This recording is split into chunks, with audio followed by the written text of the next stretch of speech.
Garden Gnome, Madcap, Knucklebone, Mad Mag, Schmebulok. Let's talk about Redcaps. Redcaps aren't the most gruesome creatures in D&D, but they are some of the most vicious.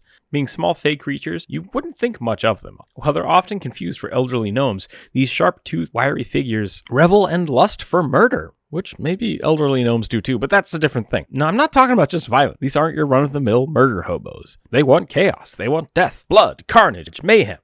This is going to be another strange video because the Redcaps are inherently evil, and I don't mean like necromancy is evil. I mean insatiable bloodlust and homicide. Did I say bloodlust twice? If not, I should have. Did we do it? Nothing got bleeped? Rugby, how are we doing? We're good? Good deal. YouTube is a weird place. Let's buzz through this before the gore police show up. Redcaps are monstrous small creatures that crave the death of other humanoids as much as trolls crave food. Being fey, they do have some proclivity for longevity, living upwards of 150 years, but few make it to that age, as their sole means of subsistence is wetting their hats in the bloods of those they've murdered. That was a really weird sentence. It was accurate. Let's break it down. The two things you need to know about bloodcaps, redcap, madcaps, skullcaps, do-rags, beanies? I'm getting sidetracked. Firstly, for their size, they are immensely tough and hardy. They possess regeneration as well as strength well above their weight class. And secondly, if they don't constantly dip their caps in the blood of their victims, they die. And no amount of clapping will bring them back to life. Is that true for all fairies, the clapping thing? Nope, apparently not. Did I mention they lust for murder? Tiny garden gnome variety murder.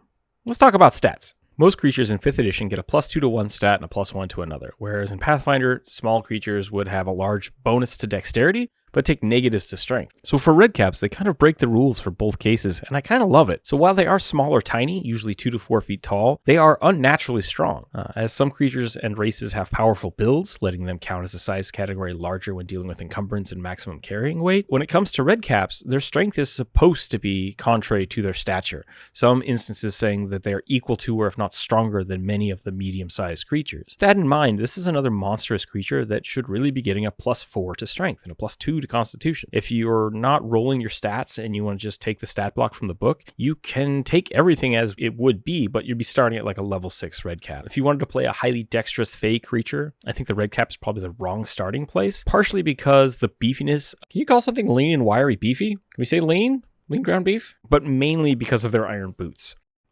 Get it, Rugby? Iron. That's a blood joke. Did I forget to mention the iron boots? That might be part 3. Redcaps come equipped with a pair of heavy iron boots. I'm not sure if they're born with them, but considering when they die, they just kind of vanish into a poof of smoke and leave nothing but a large tooth, I wouldn't be surprised.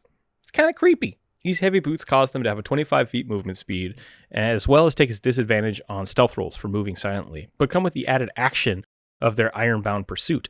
This basically allows them to move up to their movement speed and kick the living crap out of their victims. Getting glomped on by these bloodthirsty garden ornaments causes you to make a successful dexterity saving throw or take massive steel-toed damage. I would normally base this DC off of your strength, roughly 10 plus your strength modifier. And as for the damage, I would use this as a D10 per 2 levels, plus your strength modifier. This alone is a fun way to play the character, and allowing for different proficiencies and augmentations could be a really cool way to define the ability for your PC. Hell, if you want to play a tiny dragoon, this might be a great starting point for being able to jump on somebody to do damage. I do find it odd that these fairy folk are willing to wrap themselves with iron. It might just be a testament to how badass they are. In Pathfinder, cold iron being the only way to bypass the damage resistance that most fae have, I think you think they would stay away from it. But then again, maybe that's how they survived growing up around other Redcaps.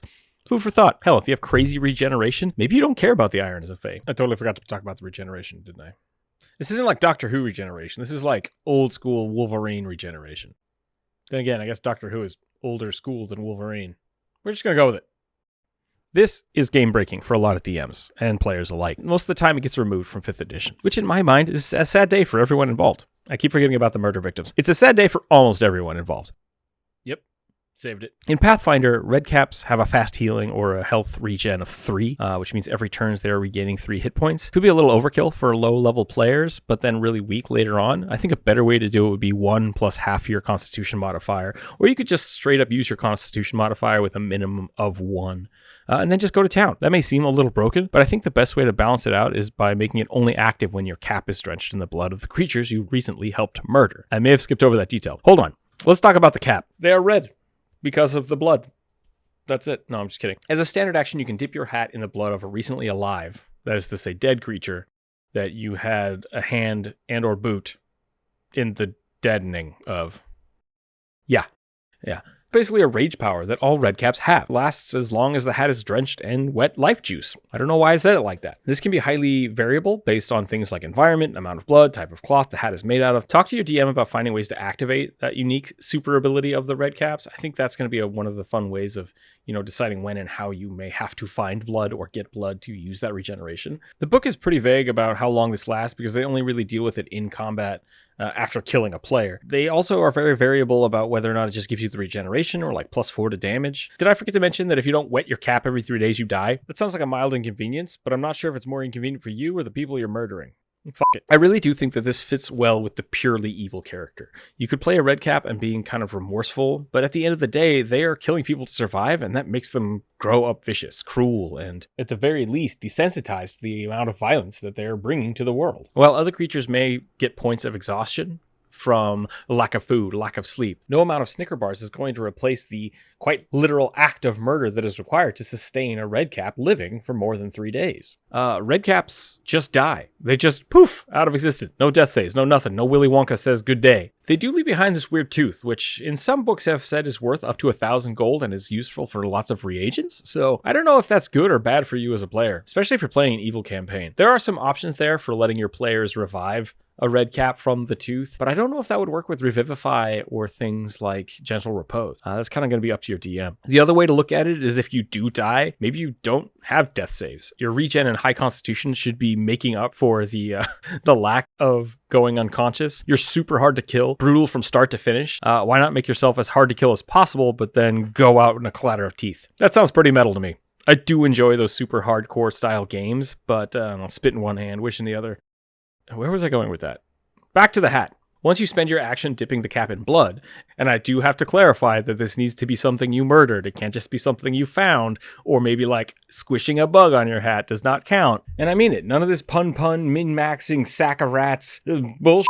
Redcaps are vicious, and I think the act of killing is almost as important as the blood itself. It sounds really messed up. Then again, maybe it just has different effects depending on the quality of the blood.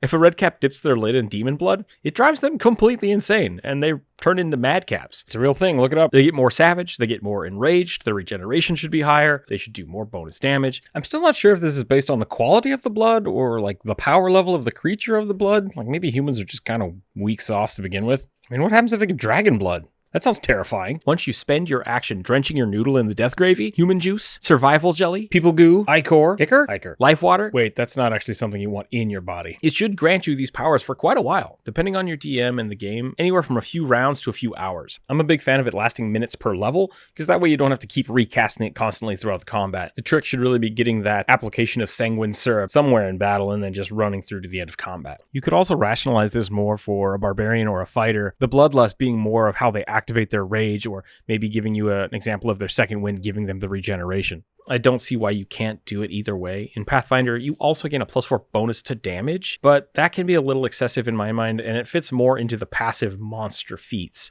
So if you do want to give them that bonus, it could be something like doubling their proficiency bonus for as long as their hat smells like sanguine sangria, or just bonus damage on top of any of their rolls. And for that, I would do the same as the fast healing, just 1 plus your strength modifier, or maybe double your strength modifier for the duration. Lastly, they gain the ability to wield weapons one size category bigger than normal. This is another weird situation where it was kind of removed from 5th edition, and they just statted out a custom weapon of a wicked sickle, which is basically just a normal size scythe for a small creature. If you do want to roll it that way, just up the dice one category. There's a lot of places online you can look for how to do that. I really do think this kind of being able to use larger weapons, especially as a small creature, adds something really fun and unique to the character. And if you want to play a medium-sized Redcap, use a large-sized weapon. I think the idea of letting that scale depending on how you play the character could be a lot of fun.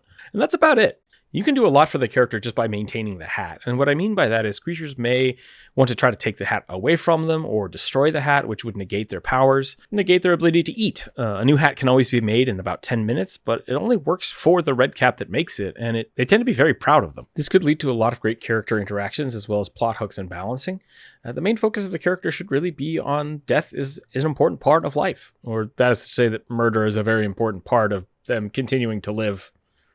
Yeah, that's the way I meant to say it. And because of this, Redcaps are evil. They are selfish. They are wholeheartedly okay with using other people to further their continued living.